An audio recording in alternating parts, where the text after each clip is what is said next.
ওপর থেকে পৃথিবীকে দেখলে মনে হতে পারে আমরা একটি স্থির, শান্ত এবং অনড় গ্রহের উপর দাঁড়িয়ে আছি।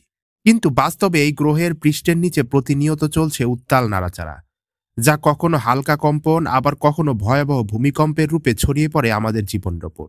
পর্বতমালা, খাদ, উপত্যকা সবই আসলে এই অদৃশ্য শক্তির ইতিহাস, যেগুলো পৃথিবীর ভূগর্ভে হাজার বছর ধরে জমে থাকা চাপ ও সংঘর্ষের ফল। ভূমিকম্প পৃথিবীর সব মহাদেশেই ঘটে। অ্যান্টার্কটিকার বরফের থেকেও রেকর্ড পাওয়া গেছে তীব্র ভূমিকম্পের। কিন্তু আমাদের পৃথিবীর মধ্যে সবচেয়ে বেশি ভূমিকম্পন এলাকা হচ্ছে তিনটি ভূগর্ভীয় অঞ্চল: mid Atlantic ridge, alpine belt এবং সার্কাম প্যাসিফিক বেল্ট। বিশেষ করে প্রশান্ত মহাসাগরের চারপাশে ঘিরে থাকা সার্কাম প্যাসিফিক বেল্ট, যাকে বিজ্ঞানীরা রিং অফ ফায়ার বলেন। এখানে বিশ্বের প্রায় 80% ভূমিকম্প ও অগ্ন্যুৎপাত ঘটে। কিন্তু প্রশ্ন হচ্ছে, এই ভূমিকম্পের কাঁপুনির আসল উৎস কোথায়? পৃথিবীর ভূপৃষ্ঠ গঠিত হয়েছে প্রায় 12টি বিশাল টেকটনিক প্লেট দিয়ে। এই প্রতিটি প্লেট প্রায় কয়েক হাজার কিলোমিটার চওড়া, এবং এগুলো ভাসমান থাকে উত্তাপ ম্যাগমার উপর। এর ফলে এগুলো সবসময় নাড়াচাড়া করছে, খুব ধীরে, কয়েক সেন্টিমিটার। কিন্তু এই সামান্য নাড়াচাড়াই তৈরি করে অগণিত ভূগঠন, পাহাড়, সাগর এবং ভূমিকম্প। এই প্লেটগুলো 4 ধরনের প্রতিক্রিয়া সৃষ্টি করে। যেমন নাম্বার 1, সংঘর্ষ। দুটি প্লেট একে অপরের দিকে ধাক্কা খায়। অনেক সময় একটি প্লেট আরেকটির নিচে ঢুকে যায়, এটিকে বলা হয় সাবডাকশন। পৃথিবীর সবচেয়ে শক্তিশালী ভূমিকম্পগুলো ঘটে সেই সব এলাকায়। নাম্বার 2, বিচ্ছেদ। দুটি প্লেট দূরে সরে যায়, মাঝখানে নতুন ভূপৃষ্ঠ তৈরি হয়, যেমন mid Atlantic ridge. Number 3, sliding. এই সময় প্লেটগুলো পাশাপাশি ঘষে সরে যায়। এই ঘর্ষণ ভয়াবহ কম্পনের জন্ম দেয়। এবং নাম্বার 4, মিশ্র ধরন। কোনো কোনো জায়গায় প্লেটের চলাচল জটিল, একাধিক দিকেই থাকে।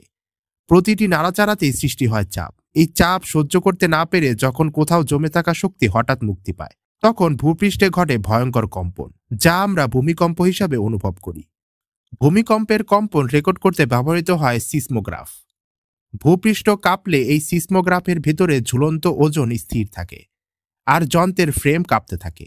এর ফলে কাগজ বা ডিজিটাল স্ক্রিনে তৈরি হয় একটি অস্থির খাঁজকাটা রেখা, যাকে বলে সিসমোগ্রাম। তবে ভূমিকম্পের শক্তি মাপার সবচেয়ে নির্ভুল স্কেল হচ্ছে মোমেন্ট ম্যাগনিটিউড স্কেল বা MW। এই স্কেলের প্রধান বৈশিষ্ট্যগুলো হচ্ছে, স্কেলের প্রতিটি ধাপে আগের চেয়ে প্রায় 10 গুণ বেশি শক্তিশালী। এর কোনো সর্বোচ্চ সীমা নেই। বড় ভূমিকম্প মাপার জন্য এটি সবচেয়ে নির্ভরযোগ্য। তবে এই স্কেলটি ঐতিহাসিকভাবে সবচেয়ে বেশি ব্যবহৃত হলেও ভূমিকম্পের যথেষ্ট নির্ভুল মাপ আসলে এখনো পর্যন্ত দেওয়া সম্ভব নয়। তবে এখন প্রশ্ন হচ্ছে, বিজ্ঞানীরা এখনও কেন নির্দিষ্ট তারিখ বা সময় বলতে পারে না? এর সঠিক কারণগুলো হচ্ছে, পৃথিবীর ম্যান্টলের নাড়াচাড়া অত্যন্ত জটিল। প্লেট সংঘর্ষের ধরন সবসময় একই থাকে না, এবং চাপ যে কত জমছে তা সঠিকভাবে পরিমাপও করা যায় না। তবে নতুন প্রযুক্তি কিছু আশার আলো দেখাচ্ছে। স্যাটেলাইট দিয়ে ভূপৃষ্ঠের ক্ষুদ্র বিকৃতি মাপা, ভূগর্ভে র্যাডার তরঙ্গ পাঠানো এবং AI, সবকিছুর মাধ্যমে হয়তো অচিরেই বিশ্লেষণ করা যাবে ঠিক কত মাত্রায় ভূমিকম্প হতে পারে, এবং তখন অসংখ্য মানুষের জীবন রক্ষা করা সম্ভব হবে। আমরা সেই আশার অপেক্ষায়। আজকের ভিডিওটি আপনার কাছে ইনফরমেটিভ লাগলে এই নতুন ট্রিবান বাংলাকে সাবস্ক্রাইব করে রাখুন। দেখা হচ্ছে নতুন এপিসোডেই।